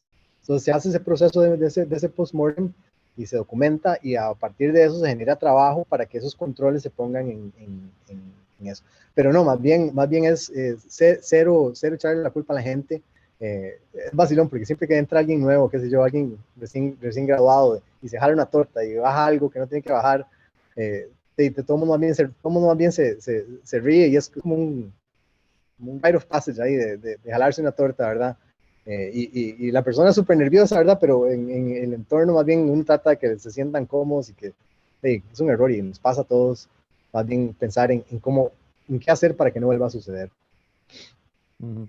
Ian Odoy pregunta, ¿qué considera usted fue clave para lograr entrar a Google y cómo se maneja la etapa de training o arranque? Excelente pregunta, Ian, muchas gracias. Bueno, yo creo que depende un poco del rol en el que vaya a entrar. Yo voy a entrar como ingeniero de software recién graduado de la universidad, que es una categoría que se tiene. En ese momento, lo más importante es tener fundamentos sólidos de computer science. Saber claramente sus algoritmos, sus estructuras de datos, poder razonar sobre el código, poder decir, bueno, este algoritmo, esto es un ODN al cuadrado, ¿verdad? Todo ese tipo de conocimientos fundamentales de computer science que se ven muy bien en la universidad, hay que tenerlos así al dedillo, ¿verdad? Entonces, qué sé yo, le tiran un problema y usted sabe, porque el proceso de entrevistas básicamente son 5 entrevistas técnicas, donde hay bueno, antes cuando eran en personas, hay una pizarra y hay alguien haciéndole una pregunta, y uno tiene que ir desarrollando la solución ahí en la pizarra, ¿verdad? Entonces, qué sé yo, que le tiren una pregunta y usted inmediatamente sabe, esto me suena a que es un problema de recursividad, y lo voy a abarcar con no sé, un depth first search o algo así. Tener eso sí, bien fresquito es súper importante. Dicho sea de paso, ese tipo de conocimientos es más fácil tenerlos recién graduado que, qué sé yo, 10, 15 años después, donde se le olvidó uno muchas de esas cosas, ¿verdad? Entonces, súper importante tener esos fundamentos y tener, obviamente, sentirse bien cómodo con un lenguaje de programación. ¿Con cuál lenguaje? No importa. Usted escoge en qué lenguaje quiere entrevistar, pero sí tiene que tener un lenguaje en el que se sienta bien cómodo, porque si usted dice, yo quiero hacer la entrevista en Java, va a tener alguien que de frente que va a saber un montón de Java, entonces uno no puede jugársela ahí como bateando, ¿verdad? Entonces, eso yo creo que es importante. Quizás lo otro que se pueda mencionar sobre el proceso de entrevistas es que hay que prepararse, ¿verdad? Bueno, y tal vez esto lo puedo atar a la pregunta que hizo Marcelo al principio, ¿verdad? Una de las cosas que no le enseñan a uno en una universidad es ese proceso de entrevistas técnicas, que es muy común en la industria. En Silicon Valley todas las empresas grandes lo utilizan. Entonces, entender ese proceso, cómo es que funciona, cuáles son las expectativas, cómo hablar con el entrevistador, cómo explicar lo que uno va pensando para que el entrevistador sepa por dónde va uno, cuál es el hilo de cognitivo que está llevando, ¿verdad? Todo ese proceso uno no lo ve en la universidad, y es importante porque si no se practica, muy probablemente no le vaya bien a la persona. Entonces, el practicar y practicar, y hay un montón de libros y de recursos en línea que hablan de esto, y preguntas de repaso, etcétera, ¿verdad? Entonces, si alguien está serio y quiere aplicar alguna empresa de Silicon Valley, pues es importante practicar en eso. Ahora, para la segunda parte de tu pregunta, Ian, sobre la etapa de training o arranque, como mencioné antes, se entiende y se sabe que la gente no va a tener experiencia en las herramientas que se utilizan a lo interno. Entonces, se le da amplio tiempo y cancha y espacio para que la persona vaya poquito a poco arrancando y a su propio tiempo vaya entendiendo y aprendiendo, ¿verdad? Entonces, y hay un montón de procesos que soportan esto, ¿verdad? Entonces, se le da a la gente mentors o gente que los puede ir ayudando, se pone en contacto con otra gente también que están en el mismo punto en su desarrollo de carrera, para que tengan un network de gente que se puedan apoyar. Los managers están muy atentos de esto y están dando tareas que tienen valor tanto educativo y que son, digamos, pequeñitas y de un alcance apropiado para la persona que está empezando. Pero a lo interno se tiene clarísimo que en menos de 6 meses es muy poco probable que alguien sea productivo, y se entiende eso, y no hay problema. Entonces hay chance a la hora de entrar, de tomarse el tiempo y aprenderlo bien. Además, de hecho, muchas veces se tira gente en equipos que están programando un lenguaje que la otra persona no sabe, que la persona nueva no sabe, entonces le da chance también de que aprendan ese lenguaje. Ok, Ariel Ortega nos pregunta cómo se controlan los riesgos de un proyecto en Google, por ejemplo, un diseño con errores o una mala estimación de tiempo. Bueno, excelente pregunta, Ariel. Esto es complicado, no solo en Google, sino en todo lado, ¿verdad? Siempre hay riesgos en cualquier proyecto. En el proceso de diseño, se está escribiendo ese documento de diseño que les estaba mencionando. Una de las áreas en las que se trata de ahora es eso, ¿verdad? Donde uno está pensando en diferentes alternativas y para cada alternativa hacerle un análisis de pros y contras y cuáles son los riesgos que puede llevar, ¿verdad? Para tomar la decisión, la mejor decisión que se pueda con la información que se tiene en el momento. Ahora, siempre pasa, ¿verdad? Que hay un imprevisto, algo que no se había pensado, que no se había contemplado, y de ahí hay que lidiarlo a cómo va saliendo, ¿verdad? Qué sé yo, se da uno cuenta de que tal dependencia que uno estaba pensando, pues no funciona exactamente igual, entonces ya, se va adaptando. Como las iteraciones son cortas, la idea es que ojalá se dé uno cuenta de esto lo antes posible, ¿verdad? Entonces, como se va haciendo diferentes iteraciones, la idea, y está esa idea de trabajar en lo que da más valor temprano, ¿verdad? La idea sería de que si hay algo que no estamos muy seguros, que se abarque eso primero para entender esos riesgos y desencubrir ahí cualquier cosa que no sea exactamente lo que uno estaba pensando lo antes posible para tratar de abarcarlo.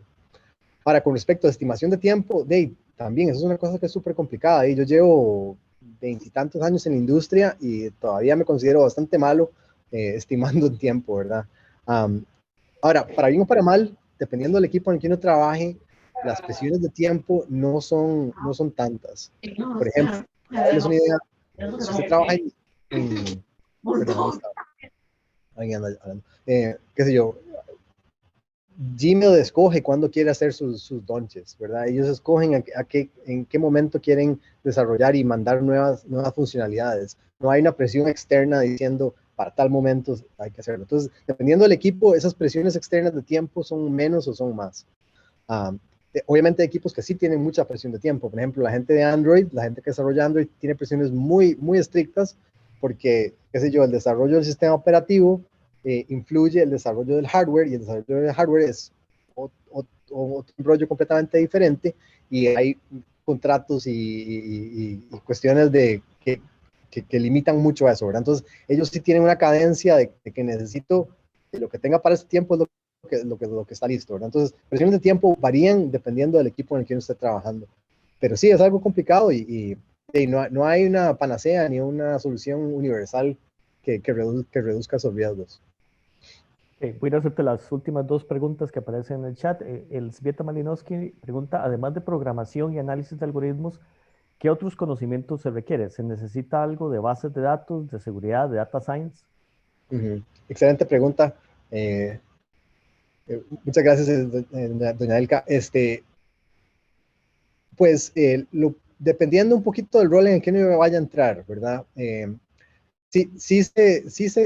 Un conocimiento básico de bases de datos siempre es esencial y es poco probable que se lo pregunten en el proceso de entrevistas, pero una vez que entran,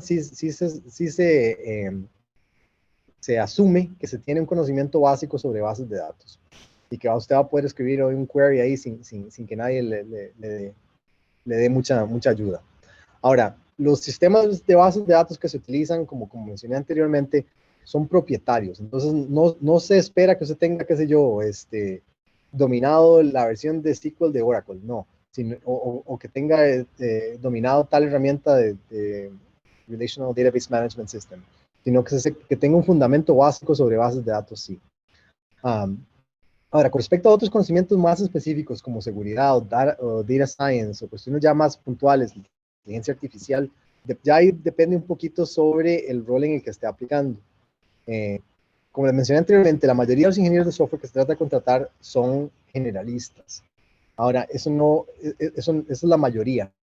Hay áreas específicas que sí piden conocimientos específicos en áreas específicas. Entonces, si usted va a entrar a trabajar con Google Brain, que es la rama de Google que se enfoca en desarrollar algoritmos de inteligencia artificial, pues sí tiene que tener muchísimo conocimiento sobre el tema, ¿verdad? Entonces, sí se le va a hacer preguntas sobre eso. O si va a trabajar como en algo muy específico de seguridad, hay un rol que se llama Software Security Engineers, entonces sí se le van a hacer pruebas específicas a seguridad. Entonces, dependiendo del rol que vaya a aplicar, si está aplicando uno de esos que sí son un poquito más específicos, sí van a tener esos conocimientos, esos requerimientos de conocimientos más específicos. Y ya para finalizar, Carlos, Silvia Carranza nos pregunta, ¿cómo profesionales que no son tan jóvenes pueden optar por ingresar a empresas como Google? ¿De alguna manera están contempladas todas las edades en la conformación de los equipos de trabajo en Google? Excelente pregunta. Bueno, y eso también va un poquito a lo que estaba hablando antes de psychological safety, ¿verdad? Y de cómo se conforman los equipos, ¿verdad? El proceso de ingreso y el proceso de entrevistas es el mismo, ¿verdad? Lo que tiene que pasar es que cuando llega alguien que tiene más experiencia, pues no va a aplicar para el puesto de new grad, sino que va a aplicar a un puesto de transferencia desde la industria y probablemente va a aplicar a un nivel un poquito más alto que alguien que está entrando. El proceso de las entrevistas, como digo, es el mismo. El contenido de esas entrevistas cambia un poquito dependiendo del nivel en que uno va aplicando. Entonces, por ejemplo, si se está aplicando para un entry-level software engineer, pues las preguntas son básicamente de programación nada más. Como va subiendo nivel, se van a pedir más preguntas de diseño de sistemas, de cuestiones que uno esperaría que un ingeniero de industria, ya con años de experiencia, vaya a manejar. Ahora, con respecto al tema de edad, no es como que diga que hay una cuota de que cada equipo tiene que haber una persona mayor de tantos años. Eso no funciona así. Pero sí en el mismo tema que estaba hablando anteriormente sobre psychological safety y ser uno mismo en la empresa, sí se trata de que todo el mundo, ya sean jovencitos recién graduados o ya personas como yo que ya llevan años en la industria, que todo el mundo se sienta cómodo, que todo el mundo se vea como pares, que no haya una distinción de, usted es muy joven, entonces no sabe, o usted es muy viejo, seguro tampoco sabe, ¿verdad? Que ese tipo de conducta no se dé y que no haya ningún tipo de discriminación, ya sea por edad o por cualquier otro factor que lo identifique a la persona, ya sea sexo, nacionalidad, identidad, lo que usted quiera, ¿verdad? Entonces sí se trata, digamos, en ese concepto de psychological safety, de que todo el mundo se sienta cómodo siendo quien es y en cualquier etapa de la vida que se encuentre. Y ya finalmente para terminar, pregunta José Arrieta, ¿es realista pensar en desarrollo de software a gran escala en Costa Rica? ¿Que en Costa Rica se desarrolle una gran cantidad de software? Don José, qué gusto escucharlo. De ahí, yo creo que a nivel de capacidad, no le debemos nada a nadie, ¿verdad? O sea, la capacidad yo creo que se tiene y eso es importante. Ahora, lo que no tenemos mucho es volumen, ¿no? Somos un país pequeñito, ¿verdad? Entonces cuesta un poco a veces que empresas tan grandes como Google decidan poner algo en países pequeños donde no se sabe si va a haber un pool de talento suficientemente grande. El talento que hay es bueno, pero quién sabe si hayan suficientes personas. Ahora, habiendo dicho esto, eso pues obviamente lo podemos ver con otras empresas, Intel, Amazon en Costa Rica, ¿verdad? Que han llegado y que han establecido una área de desarrollo bastante grande en Costa Rica. O sea, si usted me pregunta a mí, yo le voy a decir que definitivamente tenemos el talento. Tal vez no tengamos los números o la capacidad de atraer tanta gente. Para dar un ejemplo, digamos, en Europa, hay mucho país pequeñito que sí tiene empresas porque pueden atraer talento de otro montón de otros países pequeñitos que sí, que están cerca, ¿verdad? Yo no sé si en Costa Rica eso sea tan realizable. Pero bueno, eso es mi opinión personal. Yo creo que el talento sí lo tenemos, tal vez no tengamos los números necesarios. Perfecto.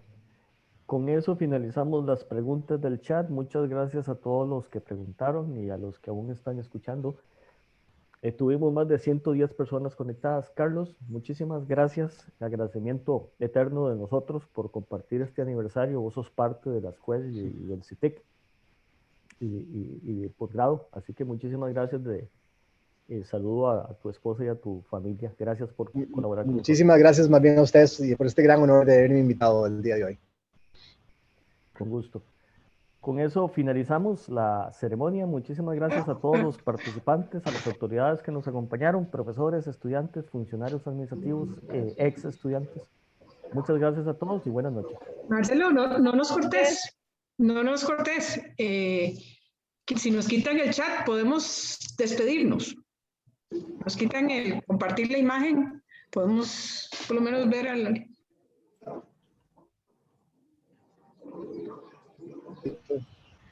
Carlos, ¿puedes dejar de compartir tu pantalla? Sí.